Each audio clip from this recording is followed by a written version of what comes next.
మన Chiranjeevi vascular and multi specialty hospital దేశంలోనే best vascular and endovascular facilities and all multi specialty care.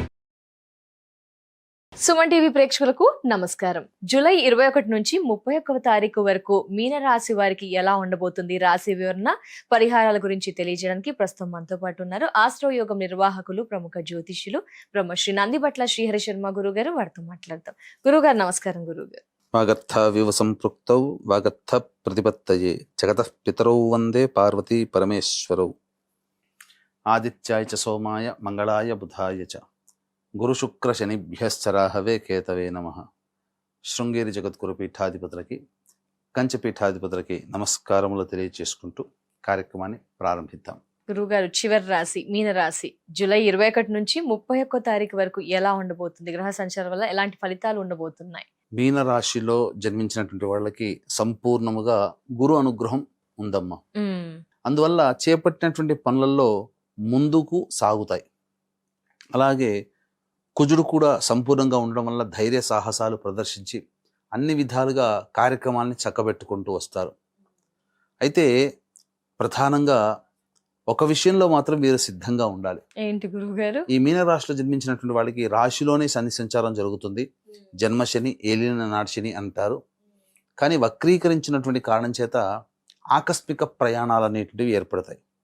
కాబట్టి ప్రయాణాలకి సిద్ధంగా ఉండాలి. ఖర్చులు కూడా ఆకస్మికంగా కలుగుతాయి. ఆ ఖర్చులకు తగ్గట్టుగా మనం కూడా సిద్ధపడాలి.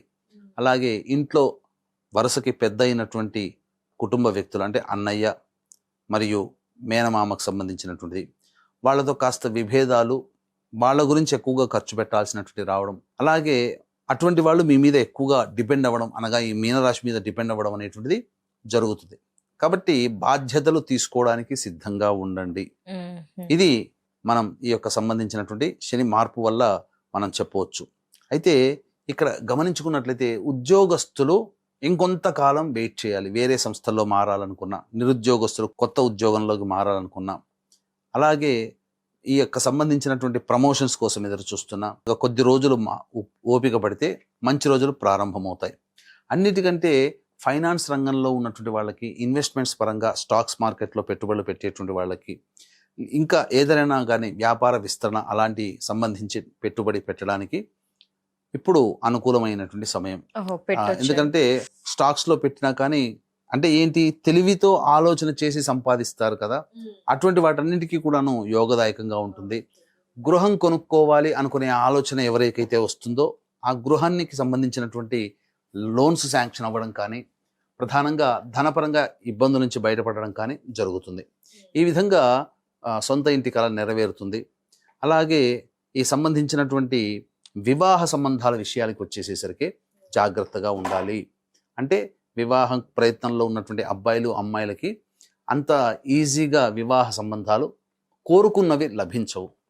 అలాగే దంపతుల మధ్య మరియు ఈ సంబంధించినటువంటి ప్రేమికుల మధ్య పొరపచ్చాలు వచ్చే అవకాశం ఉంటుంది. కాస్త ఎడబాటు అనేటువంటిది ఉంటుంది. కాబట్టి దీన్ని ప్రాక్టికల్గా తగ్గించాలి అనుకున్నప్పుడు మన ఇష్ట సఖులతో, అనగా భార్యతో కానీ, భర్తతో కానీ, ప్రేమికులతో ఎవరైనా కానీ అతిగా ప్రవర్తించకూడదు. వాళ్లతో వాగ్వివాదాలు పనికిరావు. కాస్త సంతోషంగా ఉండడానికి ప్రయత్నం చేస్తే చాలా మటుకు సమస్యలు తగ్గుముఖం పడతాయి. ఎందుకంటే గ్రహాలు ఎప్పుడు ఒకే రకంగా ఉండవు కదా, మారుతూ ఉంటాయి కదా. ఈ మార్పునటువంటి మారనంత వరకు జరిగే ఇబ్బందులు ఇవి. ఒకసారి గ్రహాలు కొన్ని మారుతూ ఉన్నాయనుకోండి, ఆటోమేటిక్గా ఆ ఇబ్బంది నుంచి బయటపడతారు. కాకపోతే ఇప్పుడు ఉన్నటువంటి సమస్య ఏంటనంటే, ఇప్పుడు గ్రహాలు ఈ విధంగా ఉంది, ఈ విధంగా తెలియచేస్తున్నప్పుడు ఆ గ్రహాలు ఏం చెప్తున్నాయో దానికి తగ్గట్టు కనుక మనం ప్రయాణం చేసినట్లయితే తప్పకుండా ఈ యొక్క సంబంధించినటువంటి సమస్యలు, అనగా దాంపత్య సమస్యలు, ఇవన్నీ కూడా తొలగిపోతాయి. లేకపోతే ఇక్కడ ప్రారంభమైనటువంటిది ఎంతమంది కూర్చొని ఉన్నా సరిచేయలేనటువంటి పరిస్థితికి వెళ్ళిపోతుంది. కాబట్టి దంపతులు కాస్త జాగ్రత్తగా ఉండాలి. వ్యాపార భాగస్వాములు కూడా ఒకరి మీద ఒకరు దూషించుకోకుండా, ఒకరిని ఇంకొకరు గౌరవించుకుంటూ ఉంటే కూడా చాలా మటుకు ఆ యొక్క భాగస్వామ్య వ్యాపారం నిలకడగా ముందుకు సాగుతుంది అని చెప్పవచ్చు. ఇక ప్రధానంగా ఈ యొక్క శని వక్రీకరించిన కారణం చేత ప్రధానంగా ఏం జరుగుతుంది, ఇంట్లోనే కొన్ని వస్తువులు చోరీకి గురయ్యే అవకాశం గోచరమవుతుంది. విలువైన వస్తువులు చోరీకి గురవుతాయి. వస్తువులు కానీ, ఆభరణాలు కానీ, దుస్తులు కానీ చోరీకి గురవుతాయని చెప్పవచ్చు. ఇక అన్ని విధాలుగా విద్యార్థులకి యోగదాయకంగా ఉంటుంది. కోరుకున్న కళాశాలలో ప్రవేశం లభించి విదేశీ యానానికి అనుకూలమైనటువంటి పరిస్థితులు ఏర్పడతాయి ఈ మీనరాశిలో జన్మించినటువంటి వారికి అని చెప్పొచ్చు. ఏ తర్వాత మిశ్రమమైనటువంటి ఫలితాలు ఈ యొక్క మీనరాశిలో జన్మించినటువంటి వారు పొందుతారు అని చెప్పవచ్చు. గురుగారు, మరి ఏంటి ఆదాయ వ్యయ మానసిక పరిస్థితులు ఎలా ఉండబోతున్నాయి 21 నుంచి 31వ తారీఖు వరకు?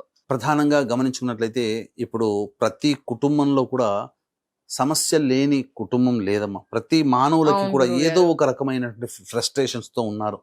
మానసిక ప్రశాంతత లేక, ఇల్లు కట్టుకోవాలని కోరిక నెరవేరక, శత్రు ఫైనాన్షియల్ సమస్యలు, ప్రాబ్లమ్స్. కోర్టు సమస్యలు, అలాగే ప్రయోగ బాధలు, ఆర్థిక పరంగా ఫైనాన్షియల్ ప్రాబ్లమ్స్ అనేటువంటివి ఉండడము, అలాగే విద్య, వివాహ, ఉద్యోగ, దాంపత్య, అనారోగ్య సమస్యలు ఎక్కువగా ఉండడము. దీనికి తోబాటుగా శని వక్రీకరిస్తున్నాడు 27వ తారీఖు నుంచి. కాబట్టి 12 రాశుల వారికి కూడా ఏదో ఒక రకమైన ఎఫెక్ట్ మాత్రం శని ప్రభావం వల్ల కలుగుతుంది. కాబట్టి వీటన్నిటికీ నివారించడం కోసమే తొలి ఏకాదశి సందర్భంగా జూలై 25వ తేదీన రాత్రి 9 గంటలకి మన పీఠం ఆధ్వర్యంలో ఈ సంబంధించినటువంటి వారాహి, ప్రత్యంగిర, బగళాముఖి, రాజశ్యామల, ధూమావతి, శనైశ్చర హోమాది కార్యక్రమాలు అనేటువంటి జరిపించి పూజ చేసిన వారాహి మాల ఇవ్వడం జరుగుతుంది. ఈ కార్యక్రమంలో గోత్రనామాదులు నమోదు చేసుకునేటువంటి భక్తులు జూలై 25వ తారీఖు రాత్రి 8 గంటల లోపల నమోదు చేసుకోవచ్చు. ఇక 21వ తారీఖు రోజున కనుక చూసుకున్నట్లయితే అన్ని విధాలుగా ఆనందదాయకంగా ఉంటుంది. కుటుంబ సభ్యులు, బంధుమిత్రుల యొక్క సహాయ సహకారాలు లభించి సంతోషంగా గడుపుతారు. రాని బాకీలు వసూలవుతాయి. ఖర్చుకు మించిన ఆదాయం కూడా లభిస్తుంది. 22, 23వ తేదీల్లో మాత్రం మానసికమైనటువంటి ఆందోళన అధికంగా ఉంటుంది. ఏ పని చేయాలన్న ఆసక్తి ఉండదు. ఇబ్బందికర పరిస్థితులు అనేటువంటివి ఎక్కువగా గోచరం అవుతున్నాయని చెప్పవచ్చు. ఇక 24, 25, 26 ఈ తేదీలలో సంతాన మూలకంగా విభేదాలు, ఖర్చులు, సమస్యలు పెరుగుతాయి. అలాగే తండ్రి గారి ఆరోగ్యం పట్ల శ్రద్ధ వహించాలి. అనవసరమైనటువంటి ఖర్చులు కూడా ఎక్కువగా ఉంటాయని చెప్పవచ్చు. ఆస్తిపాస్తులకు సంబంధించిన వ్యవహారాలు చర్చకు వస్తాయి. ఇక 27, 28, 29, 30, 31 ఈ ఆఖరి 5 రోజులు మాత్రం చాలా అద్భుతంగా ఉంటుంది. ఏ పని చేయాలనుకున్నా కూడా కలిసి వస్తుంది. ఖర్చుకు మించిన ఆదాయం లభించడం ద్వారా సంతోషకరమైనటువంటి జీవితాన్ని పొందుతారు. అంతేకాకుండా కుటుంబ సభ్యులతో ఆనందంగా గడుపుతారని చెప్పవచ్చు. మరి ఏం పరిహారాలు పాటించాలి గురువుగారు మీనరాశి వారు? ప్రధానంగా ఈ యొక్క మీనరాశిలో జన్మించినటువంటి వారు ఈ సంబంధించినటువంటి అఘోర దేవుణ్ణి ఆరాధన చేయాలి. అఘోర పాశుపత మంత్ర హోమం కానీ, లేదా ఈ సంబంధించినటువంటి రుద్రుని సంబంధించినటువంటి అభిషేకం అనేటువంటిది ఈ 11 రోజుల పాటు కనుక చేయించుకుంటే చాలా మటుకు సమస్యలు తగ్గుముఖం పడతాయని చెప్పొచ్చు. ప్రతిరోజు కూడాను రుద్ర కవచ పారాయణం ఖచ్చితంగా చేయాల్సిందే, అందులో సందేహం లేదు. ఇక ప్రధానంగా ఎలాగో ఈ సంబంధించినటువంటి మన పీఠం ఆధ్వర్యంలో జూలై 25వ తేదీన రాత్రి 8 గంటల లోపల మన పీఠం ఆధ్వర్యంలో జరిగే వారాహి, ప్రత్యంగిర, బగళాముఖి, రాజశ్యామల, ధూమవతి, శనిశ్చర హోమాది కార్యక్రమాల్లో నమోదు చేసుకునే దలుచు భక్తులు ఆ కార్యక్రమంలో నమోదు చేసుకోవచ్చు. నమోదు చేసుకున్న వాళ్ళకి వారాహి మాల ఇవ్వడం జరుగుతుంది. తప్పకుండా. ధన్యవాదాలు గురుగారు. ద్వాదశ రాశుల వారి రాశి వివరణ తెలియజేస్తూ పరిహారాల గురించి వివరించినందుకు నమస్కారం గురుగారు. సర్వం శ్రీ ఉమామహేశ్వర పరబ్రహ్మార్పణమస్తు. సో వ్యూయర్స్ చూసారు కదా, రాశి వివరణ అయితే విన్నారు. గురువు గారి పరిహారాలు కూడా తెలియజేశారు కాబట్టి పాటించండి, మెరుగైన ఫలితాలని పొందండి. అలాగే గురువు గారి ఆధ్వర్యంలో జూలై 25న వారాహి అమ్మవారి పూజలో కానీ, హోమంలో కానీ మీ గోత్రనామాదులు నమోదు చేసుకోవాలనుకుంటే కనుక స్క్రీన్ పై నెంబర్ ఉంటుందండి, వెంటనే కాల్ చేసి మిగతా డీటెయిల్స్ ని తెలుసుకోండి. నమస్కారం.